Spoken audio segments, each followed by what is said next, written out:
Welcome to the AccuArm installation guide. This lesson will guide you through base fixing, equipment assembly, power connection, and data communication setup. The entire process requires no complex tools and can be completed by one person. First, place the base on a stable measuring platform. Before placing it, ensure that the magnetic attraction is in the off position. The stability of the base is fundamental to ensuring measurement accuracy. It is recommended to use base reinforcement fasteners. Remove the AccuArm body, align the bottom interface with the positioning hole on the base, rotate clockwise to lock it in place, and use a tool to secure it.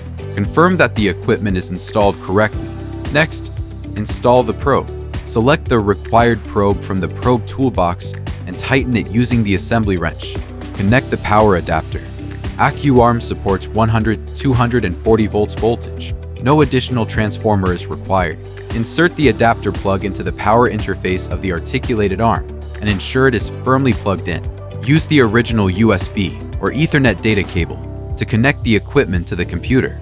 AccuArm supports both wireless and wired data transmission modes. This demonstration showcases the wireless connection method. AccuArm is equipped with a USB Wi-Fi module that automatically searches for signals upon power on. Connecting a computer to the corresponding Wi-Fi network enables real-time data transmission and visualization. Now, we have completed the installation and connection of the equipment. If you got any questions or want to learn more, feel free to drop us an email. Thanks for watching, and see you next time.